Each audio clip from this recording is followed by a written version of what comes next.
Olá, pessoal, tudo bem? Bom, então vamos dar sequência aqui a uma nova aula, certo? Seguindo a nossa programação, tá bom? Então, hoje a gente vai trabalhar o chamado Segundo Reinado ou Segundo Império. Ora, o que vem ser o Segundo Reinado ou o Segundo Império? O Segundo Reinado ou o Segundo Império corresponde a todo o período que Dom Pedro II permaneceu como imperador do Brasil, entre 1840 a 1889, certo? Lembrando que bem aqui tem um errinho, tá? Aqui é 1840. Então, 1840 a 1889, tá? Então, vai ser um período muito longo, né? O Dom Pedro II vai governar o Brasil por 49 anos. Aqui nós temos já uma foto dele, já com a idade já um pouco avançada, beleza? Então, isso vai ser o segundo reinado, o segundo império, ok? Pois bem, nós já vimos em aulas passadas que essa fase inicial do segundo reinado, esses 10 anos iniciais, a gente vai chamar de fase da pacificação ou da consolidação. Por quê? Porque nesse período, a prioridade do governo vai ser pacificar o Brasil. O Brasil, nesse momento, não era agitado por revoluções que começaram lá no período regencial, certo? Algumas daquelas rebeliões regenciais, como a Balaiada, como a Farroupilha, ainda continuavam nesse momento. E também nesse período o Brasil vai ser palco de novas rebeliões, como as rebeliões liberais de São Paulo e Minas e a Revolução Praieira. Então, a prioridade do governo, nesse momento, é pacificar o país, né, estabelecer ordem na casa. Por isso que você vai chamar esses 10 anos iniciais de fase da pacificação ou da consolidação, certo?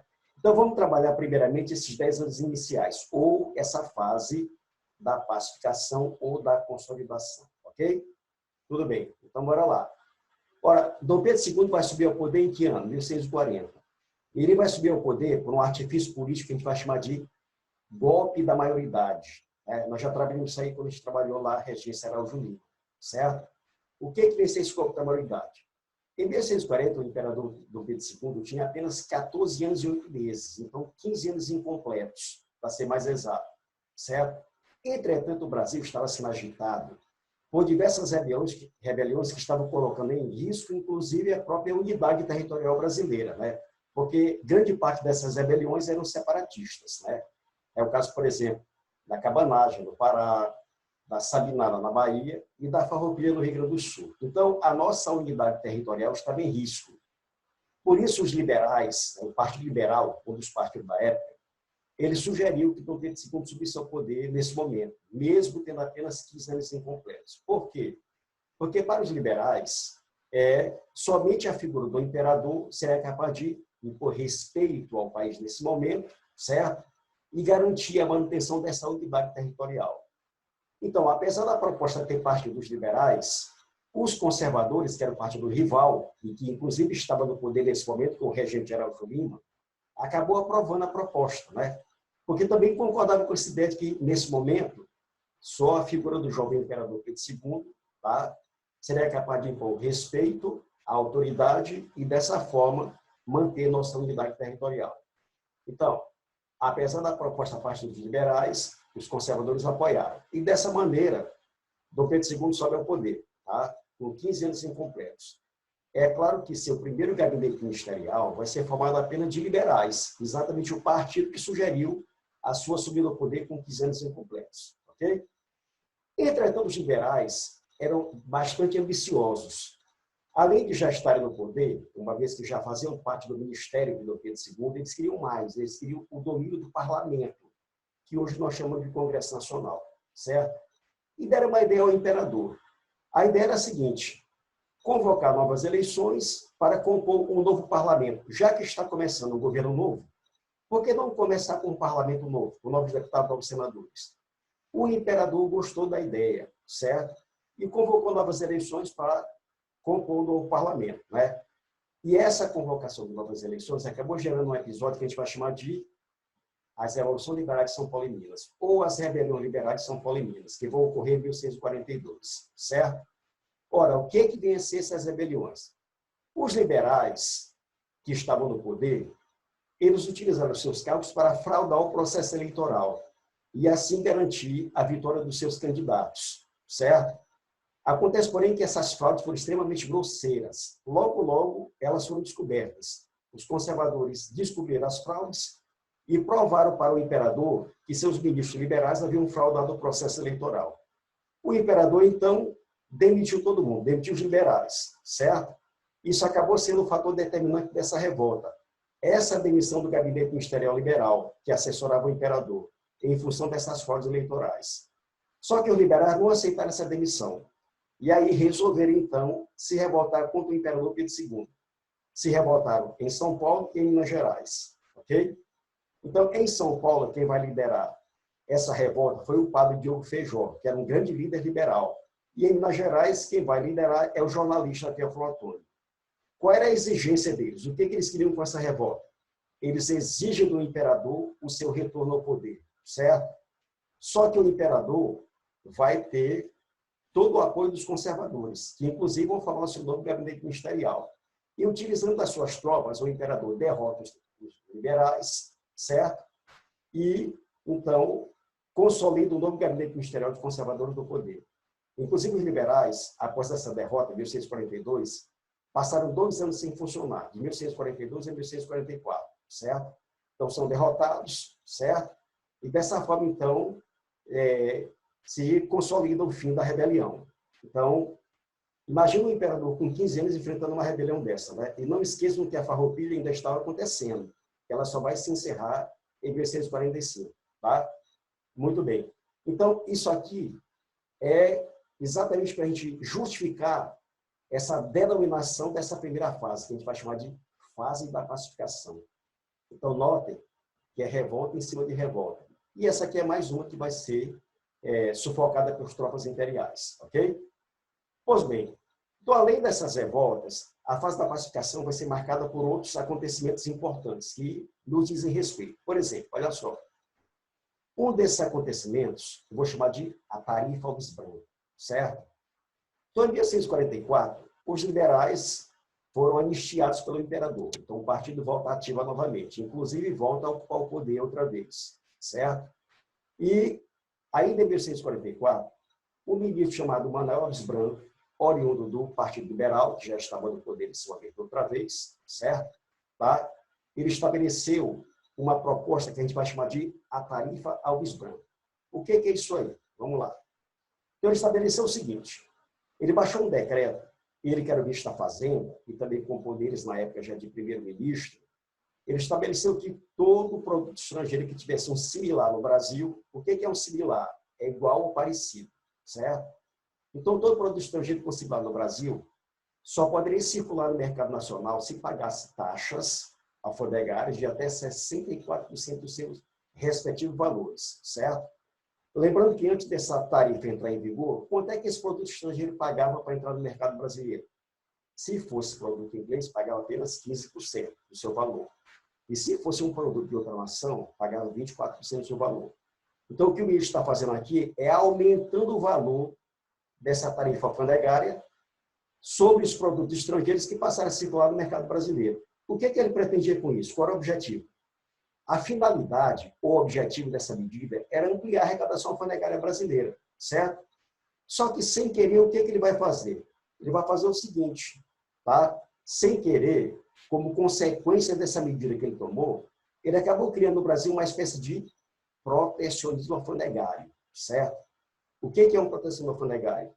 Ele taxa o produto estrangeiro e esse produto estrangeiro vai ter dificuldade de circular no mercado brasileiro. Por quê? Porque agora ele está mais caro, certo?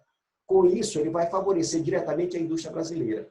Por quê? Porque a indústria brasileira ela tem um produto que não tem, logicamente, a mesma qualidade do produto estrangeiro, mas tem preço acessível, tá? Então, ao estabelecer essa medida, ele cria um protecionismo alfandegário que elimina a concorrência estrangeira e reserva o mercado brasileiro para os produtos nacionais, tá? É claro que essa medida não vai agradar os ingleses, né, que vão discordar totalmente dessa medida. Inclusive, vão pressionar o governo para que ele acabe com essa tarifa, né? Isso vai acontecer posteriormente. O fato é que a tarifa Alves Branco ela vai favorecer as atividades industriais do Brasil, uma vez que, ao eliminar a concorrência estrangeira, taxando esse produto, tornando esse produto mais caro, ela deixa o mercado nacional reservado para as indústrias nacionais, ok? Muito bem, isso aqui costuma cair muito em prova, hein? Tá? Uma outra coisa que a gente tem que ver a respeito dessa fase da pacificação ou da consolidação é exatamente isso aqui, o panorama político do Segundo Império. É aqui nessa fase que vai se definir, certo, esse panorama político. Como assim?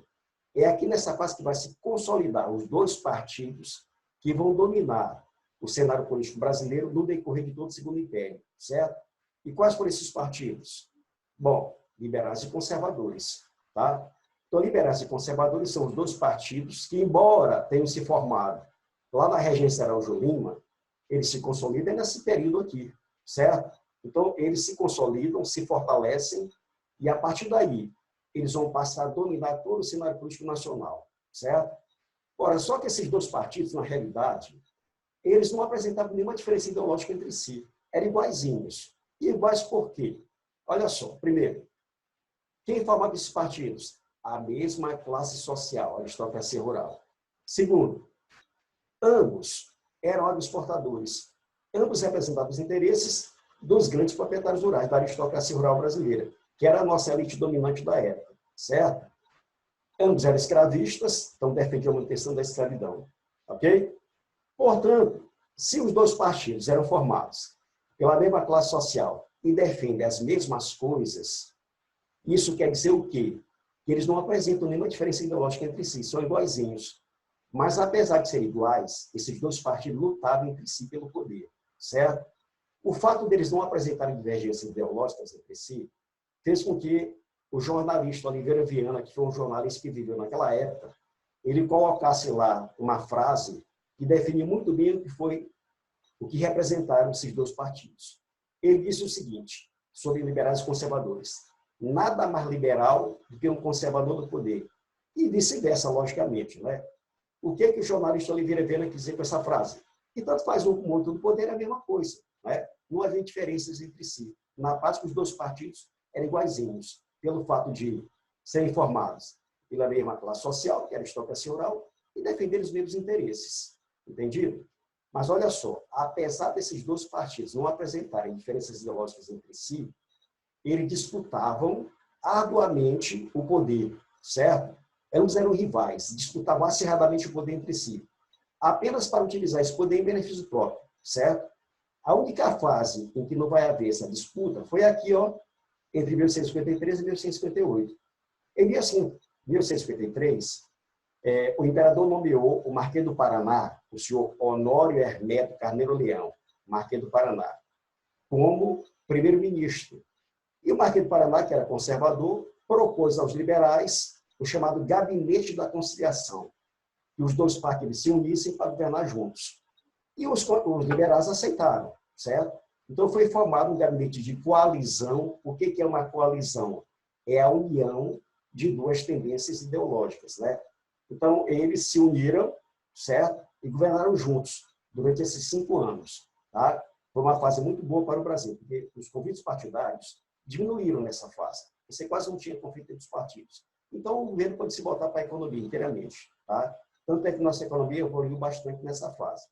Em 1958, eles se separaram novamente, né? Em função da Guerra do Paraguai, que já estava aí nas suas vésperas. A Guerra do Paraguai, os conservadores eram a favor, os liberais contra. Então, essa divergência fez com que o Gabinete da Conciliação fosse dissolvido. E aí volta novamente a briga partidária entre liberais e conservadores, outra vez. Essa briga partidária vai durar até 1689, quando chega ao fim o Segundo Reinado, chega ao fim o Império Brasileiro, certo? Muito bem. Para a gente fechar essa parte inicial, nós temos aqui a última revolta dessa fase da pacificação, desses 10 anos iniciais, que é a Revolução Praieira. A Revolução Praieira, na realidade, ela é uma mistura de vários episódios ocorridos em Pernambuco, mas que, na realidade, aconteceu em todo o Brasil. Só que apenas em Pernambuco é que esse episódio vai se transformar numa revolução propriamente dita, certo? Muito bem. Então, é uma revolta popular, tem também a participação de alguns membros das elites, certo? Contra o imperador. E trata-se de uma revolta separatista, né? A ideia deles era formar um país independente em Pernambuco, que é o local onde vai acontecer essa revolução. Mas o que é que vai ocasionar esse movimento? Vamos lá. A primeira coisa é a seguinte: olha só, a excessiva concentração fundiária existente em Pernambuco. O que é isso? Gente, em Pernambuco, como em todo o Brasil nesse momento, né, a maior parte das terras pertencia a uma minoria da população. Em Pernambuco, 95% das terras pertenciam a apenas 5% da população. A família Cavalcante, que era a família de aristocratas do Basilar, ela era dona de quase todas as terras do Estado, certo? Então, um dos fatores que vai motivar esse conflito é exatamente essa excessiva concentração fundiária. Os rebeldes praeiros, eles questionavam isso. Eles exigiam uma reforma agrária, né? Ou seja, a distribuição de terras ao povo, de forma que cada um tivesse acesso à terra e pudesse cultivar, pudesse sobreviver com sua própria terra. Eles questionavam, então, essa concentração fundiária existente em Pernambuco, certo? Outra coisa aqui, a disputa entre liberais e conservadores. Nós já vimos que essa disputa ocorre em todo o Brasil, mas em Pernambuco, o que era uma disputa política evoluiu para uma disputa armada entre os dois partidos.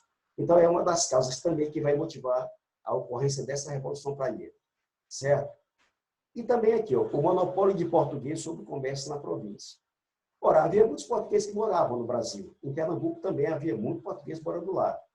E esses portugueses normalmente eram comerciantes. Então, eles conseguiram do imperador uma autorização para monopolizar, para ter exclusividade de toda atividade comercial, seja a grosso ou a varejo, no comércio pernambucano.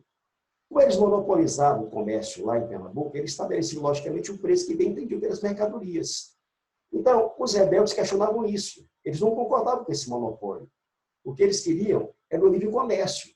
Porque quando você tem o livre comércio, né, você tem a concorrência estabelecida e, logicamente, a tendência do preço é baixar, certo? Então, basicamente, aqui são as três causas, né, principais que vão motivar a ocorrência desse movimento.